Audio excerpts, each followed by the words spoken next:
এদিক সেদিক করলে কিন্তু আমার থাকবে না, এটা বোঝা গেল। মানুষের হেদায়েতের জন্য যুগে যুগে নবী রাসূলকে আল্লাহ পাক পাঠিয়েছেন। আল্লাহ সরাসরি মানুষের কাছে আসে। নবীরা আল্লাহর প্রেরিত বান্দা এবং রাসূল, তাই না? মানুষের মধ্যে এক লক্ষ 24,000 পয়গম্বর, ঠিক কি না? আমাদের নবীও শ্রেষ্ঠ নবী, শেষ নবী, এরপরে কোন নবী নাই। কিন্তু মানব জাতির মধ্যে আল্লাহ পাক পাঠাইছেন, ঠিক কি না? বলতে হবে কিন্তু আমরা 22 আগে মিলে বিস্তার হলো বিস্তারিত শিক্ষাবাদ। তাহলে সৃষ্টির সারা শেষ নবী মুহাম্মদুর রাসূলুল্লাহ সাল্লাল্লাহু আলাইহি ওয়াসাল্লামকে যদি না বানাইতেন, পুরো আল্লাহ পাক কি করতেন? সৃষ্টি করতেন। লাউলা কালামা খালাকুল আফলাক,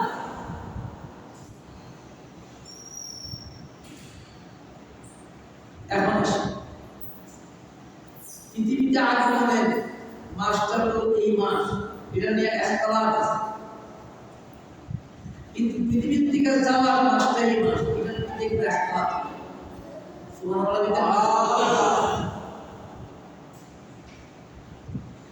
তো পৃথিবীর থেকে আসছেন অনেক ওয়াজ শুনছেন, কাহিনী জানেন, সব কিছু জানেন। মা আমাদের ঠিক কি অনেক মুজিজা আল্লাহর নবী কিন্তু মায়ের পেটে আল্লাহ পাঠিয়ে গেলেন। আমেনা এত সুন্দর খুশি বংশের সেরা আমাদের নবী আম্মা মার পেটে থেকে অনেক একটা মজাদার কথা বলি, তদানীন্তন সময়টাও ছিল না, কুয়া ছিল। এই শ্রেণীর ভাষা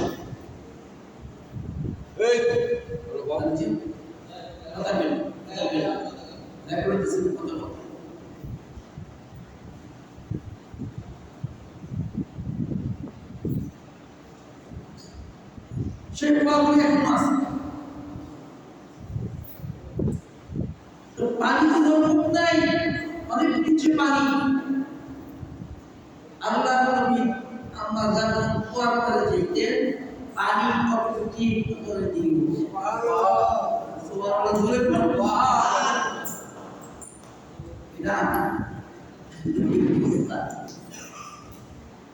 দুনিয়াতে আসেন।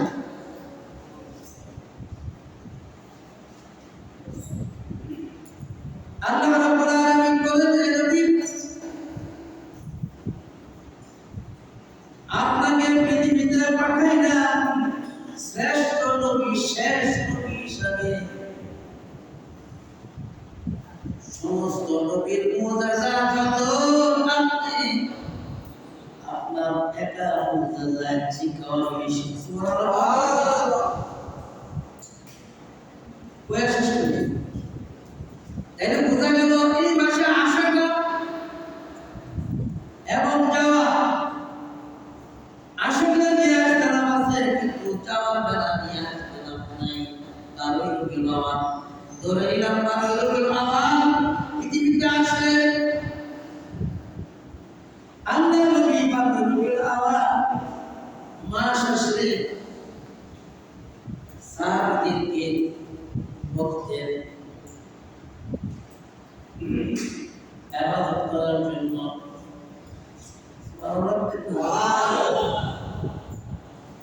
গোটা বছর আল্লাহর নবী পৃথিবী আসার যে সময়টা, সেই দিনটা সোমবার দিন উনি রোজা রাখতেন আর আল্লাহর কাছে শুকরানা নামাজ আদায় করতেন, শুকরিয়া আদায় করতেন।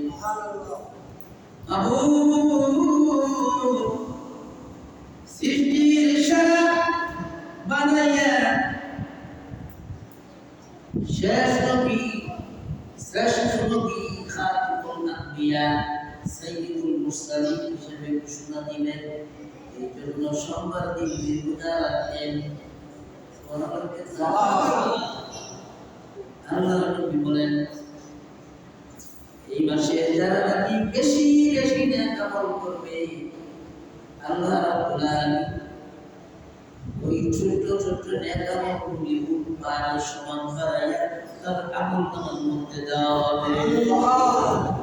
আসলে জিজ্ঞেস করবে আল্লাহ নেক আমি করি নাই, তার দ্বারা শ্রদ্ধা করি নাই, মসজিদের বাক্সের মধ্যে বেশি বেশি টাকা দেই নাই, গরিব মিসকিনকে খাওয়াই নাই, এগুলি আসলে প্রতিজ্ঞা। আল্লাহ রাব্বুল আলামিন ডাকেন রবিউল আউয়াল মাসে তুমি ছোট আমলগুলি করলা, ওই আমলগুলি আমি আবার বুঝতের খাতিরে পৃথিবীতে আসার 4 মাস হিসাবে নেক আমলগুলি বানাইয়া তোমার আমল নামার মধ্যে দাও। সুতরাং আমল নামাগুলি তুমি ডান হাতে নিয়ে পড়ো। মহান রব্বুল আলামিন বান্দা ছোট্ট একটা আমলের বিনিময়ে বহুত পাহাড় সমান বানাইয়া আমি দিলাম। তুমি বুঝো আমি কত বড় রহমান এবং রহিম। দুনিয়াতে রহমান দুনিয়াতে রহিম। আর পরকালেও নেককার বান্দা বান্দি যারা নবীর তরিকায় চলছে আমল করছে তাদেরকে আল্লাহ রাব্বুল আলামিন রহমান নামের খাতিরে রহিম নামের খাতিরে তাদেরকে আমলগুলি বানাইয়া জান্নাতে প্রবেশ করার সুযোগ দিয়া দিবে।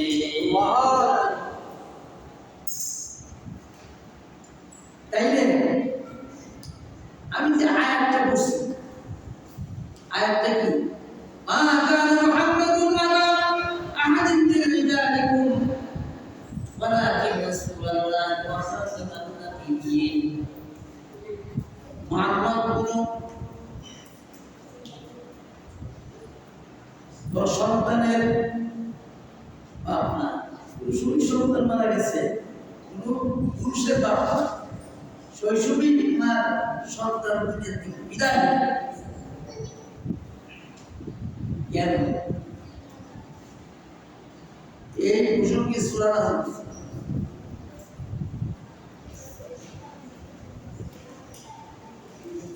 ওয়াখাতামান নাবিয়্যিন আল্লাহ বলেন শেষ নবী হিসাবে আমি মুহাম্মদ সাল্লাল্লাহু আলাইহি ওয়াসাল্লামকে প্রেরণ করলাম। আল্লাহ নবী বলেন আনা খাতামুন নাবিয়্যিন লা নাবিয়্যা বা'দি, আমি শেষ নবী, আমার পরে নবী আসবে না কিয়ামত পর্যন্ত। যারা নবী দাবি করবে আমার পরে 30 জন নবী দাবি করবে তারা ভুয়া নবী। যেরকম কাদিয়ানীরা ভুয়া নবী বলে, ওরা মোহাম্মদ কাদিয়ানী ভুয়া নবী, নবীদের কামলা আল্লাহ মনোনীত। আল্লাহ নবী বলেন 30 জন এর মধ্যে মুসাইলামাতুল কাযযাব ছিল, অনেক বড় ঘটনা। হযরত আবু সিদ্দিক রাদিয়াল্লাহু তাআলা মুসাইলামাতুল কাযযাবের সঙ্গে যুদ্ধ প্রস্তুত করেছে। এর বোঝা গেল নবী আমাদের নবী শেষ নবী, শ্রেষ্ঠ নবী। উম্মতের কাজ খালি মনে মনে ভালোবাসা লেগে না হবে না। ওই আল্লাহ সিল্লাহ বললেন নবীর আমল নয়। সোমবার দিন নবী রোজা রাখছেন আর আমল করার জন্য উম্মতকে নির্দেশ দিয়েছেন ওয়াতিউল্লাহ ওয়া আতিউর রাসূল। আল্লাহর হুকুম মানো, নবীর অনুসরণ করো। এই মধ্যে আমল যদি করো আল্লাহর হুকুম কামের ভিতরে নবীর তরিকা মতে নবী বলেন আমি সর্বপ্রথম জান্নাতে প্রবেশ করব। আনা আউয়ালু ইয়াদখুলুল জান্নাহ ইয়াদখুলুল ফিল জান্নাহ, আমি সর্বপ্রথম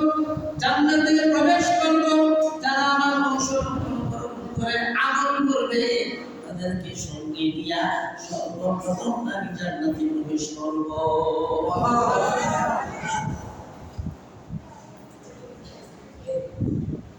এই দিনে অনেক কিছু হয়, এগুলো আমরা জানি না। আমলের বেশি বেশি ব্যাকরণ তো বুঝি, আসল তো নামাজ পড়া শুরু শুরু আমল দান খয়রাত, মানুষের প্রতি ভালোবাসা, সালাম কালাম মুসাফা দোয়া রাখা, এগুলি বেশি বেশি করে করো, তাহলে আত্মীত্ব বন্ধন হবে। পেটে ভুক লাগতে ভুক কথা বলে লাভ হতো না, পেটে বাধ্য নবীকে ভালোবাসি ভুকটা বললে হবে না, কাজে করবো তো কইরা দেখাইতে হবে, আমল করে দেখাইতে হবে, তাহলে নবীর ভালোবাসা হবে। আর ওই ভালোবাসার মানুষটাকে নিয়ে নবী সর্বপ্রথম জান্নাতে প্রবেশ করবে। তিনি চিন্তা ওখানে চিন্তা সুতরাং আমল আন্তর্জাতিক শক্তি করে পাশাপাশি কাজ করা দরকার, ঠিক কিনা? নবীর আগমনের মাস হিসেবে আপনার উল্লাস করতে তো পারে না, শরীরের দৃষ্টিকোণ থেকে শরীরের ভিতরে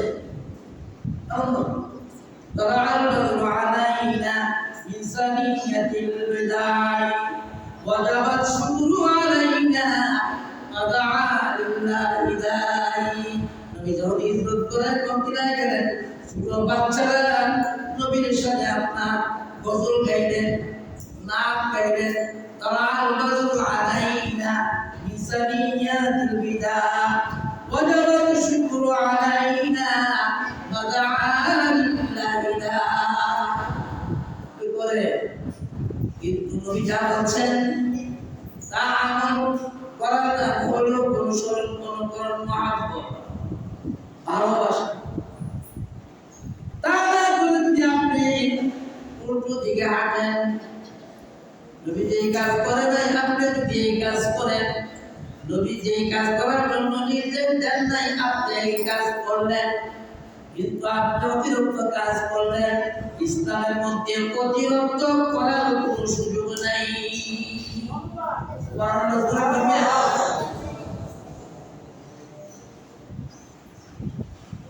এই জন্য আল্লাহ নবী বলেন কুল্লু বিদআতিন দালালা কুল্লু দালালাতিন ফিন্নার, আও কামা ক্বালা নবী আলাইহিস সালাতু ওয়াস সালাম। ওয়াসাবিরা সুমান করে যারা নাকি দুনিয়ার মধ্যে ইসলামের মধ্যে নতুন নতুন জিনিস আবিষ্কার করলেন, যাহা কোরআন হাদিসের মধ্যে নাই, ইসলামের পরিপন্থী, ইসলামের মধ্যে নাই। ইহুদি খ্রিস্টানরা মুসলমানকে ধ্বংস করার জন্য চেষ্টা করবে, নবী ভবিষ্যৎ। ইহুদি খ্রিস্টানরা আপনার মুসলমানের দুশমন আল্লাহ নবী ভবিষ্যৎ বাণী করছেন। অন্যান্য নবীর আমলে তাদের কিতাবকে বানাইয়া কমাইয়া উল্টা পাল্টা করিয়া সীমালঙ্ঘন করার কারণে দুনিয়ার মধ্যে রাজনীতি অবস্থিত এক নম্বরে করি। 2 নম্বর হলো খ্রিস্টানরা ওয়াসাবিরা সুমান করে সেই কাজগুলি তারা করে, জান্নাত হোক না জান্নাত হোক, ইসলামের মধ্যে যা নাই, কুরআন হাদিসের মধ্যে যা নাই, তারা যদি আপনার এইভাবে সবের সামনে কাজগুলি করে ফেলে, জানি আর তারা সীমালঙ্ঘন করবে। যারা সীমালঙ্ঘন করবে আমি রাসূল কইয়া যাই তাদেরকে রুজির জান্নাতে প্রবেশ করা হবে না। যেমন সবার আগে জান্নাত দেওয়ার নির্দেশ নবী দিয়েছেন, এমন করা হুকুম দিয়েছেন। আমার দিকে আমার দিকে এত হয়েছে চোখ করে 10 মিনিট করোনা করতে এসে তোলা আছে, টাকা একটু বেশি দিবেন তাতে এসে কিনে দেওয়াটা, এটা আমার অসুবিধা কথা শুনি, তাই না? যেটা ইসলামের মধ্যে নেই, আপনি যদি এটা ইসলামের মধ্যে ঢুকাই দেন, আপনি ভুল করলেন, সীমা লঙ্ঘন করলেন। কোন কাজটা সীমা লঙ্ঘন আর কোন কাজটা সীমা লঙ্ঘন না, এটা ওলামায়ে কেরাম দেখেন। আপনাকে ওলামায়ে কেরাম, অনেক ওলামায়ে কেরাম আপনার ধর্মকে ব্যবসা বানায় না। সবাই পরকালের ভয় অনেক ওলামায়ে কেরাম আছে যারা যারা কোরআন হাদিস বুঝে, যারা কোরআন হাদিস পড়ে পড়ায়, চিন্তা হিসেবে বুঝতে হবে না সর্বদিকে এই বুঝা গেল নবীর অনুসরণ করলে জান্নাতে যাওয়া যাবে। এখন নবীর নাম শুনলে কি করবে? এত শ্রেষ্ঠ নবী, শেষ নবী নাম শুনলে কি করবে? সাল্লাল্লাহু আলাইহি ওয়াসাল্লাম, এটা বলা ওয়াজিব। এটা বলা কি? জোরে বলে, এটা বলা কি? ওয়াজিব। ওয়াজিব ধর্ম পেলে কারা বেশি করতে, এটা কি জায়গা? এটা মুস্তাহাব। মুস্তাহাব কি জিনিস, ওয়াজিব কি জিনিস, ফরজ কি জিনিস, এটা ওলামায়ে কেরাম থেকে জানবেন। না হয় দাওয়াত তাবলীগের বেয়াদব থেকে শিখবেন। ইসলাম এত সহজ না, আবার মানলে আপনি যখন নবীর নাম শুনেন সাল্লাল্লাহু আলাইহি ওয়াসাল্লাম কইরা কুরআনে আয়াত বিকায়া রাসূলুল্লাহ আপনি সুনা দিবেন, তখন কাজে লাগবে। এটা হলো মানুষরা করলেন কেন, সুনা দিলেন কেন? মুক্তির জন্য, মুস্তাহাব না করলে কোনো গুনাহ নাই, কিন্তু সাল্লাল্লাহু আলাইহি ওয়াসাল্লাম করা ওয়াজিব। ওয়াজিব তরক করলে বিরাট না, সুবহানাল্লাহ বিদিন না। ফরজ তরক করতে দ্বিধা করে না, ওয়াজিব তরক করতে দ্বিধা করে না, কিন্তু মুস্তাহাব কি করছে না আর হইছে না হইছে, এটা জানতে চায় মানে গাড়া চায়। তোমার চিকলাবাই কেরাম বুঝে বেশি, আরো উনি রসুলে আমরা কম করি। যারা করে না তারা বয়া যারা হাজার করে করো, কিন্তু ফেতনা না হোক না। আল্লাহ বলেন জমিনের মধ্যে ফেতনা করবে না। ইহুদিরা ফেতনা কইরা, ধর্ম নিয়ে ফেতনা কইরা তারা দুনিয়াতে লাঞ্ছিত, খ্রিস্টানরাও তাই। কিন্তু মুসলমান এই ফেতনাবন্দি কইরা কেমন পর্যন্ত ভাই ভাই খানাহানি মারামারি আপনার ঠিক কি হজরে কারণ একদিনও নামাজ দেয়া বেশি না, একদিনও রোজা লইয়া বেশি না, একদিনও টাকা লইয়া হইছে না, হজ লইয়া হইছে না, এটা লইয়া হইছে না, এটা বড় মুস্তাহাব লইয়া কেন না বলো না। এই জন্য অনেক কাজ নিয়ে আসে বেদা, এগুলি করা হচ্ছে নাই। আপনি সওয়াবের আশা যদি কৃষ্ণের লয়ে গেছে, কিন্তু আপনার কোনটা হক কোনটা না হক যায় না। কোরআন এবং হাদিস এই দুইটা জিনিস হলো মানার বস্তু, আর দুই জিনিস ছাড়া তৃতীয় কোনো জিনিস নাই। قال النبي عليه الصلاة والسلام تركت فيكم أمرين لن تضلوا ما تمسكتم بهما كتاب الله وسنة رسوله أو كما قال النبي عليه الصلاة والسلام আল্লাহ নবী বলেন সাহাবীরা আমার বলেন দুইটা জিনিস যদি কিয়ামত পর্যন্ত আমার উম্মতেরা আঁকড়ে ধরতে পারে, এক নম্বর হলো আল্লাহর কালাম, দুই নম্বর হলো নবীর হাদিস, নবীর তরিকা। শয়তান লাইজুত করতে পারবে না। সুতরাং দুইটা জিনিস যদি আঁকড়ে ধরে আল্লাহ রাব্বুল আলামিন ওই দুইটা জিনিসের বিনিময়ে ওই মানুষটাকে সর্বপ্রথম নবীর সাথে জান্নাতে প্রবেশ করাবে। আমল করার নবী তা শুরু করে আমিন।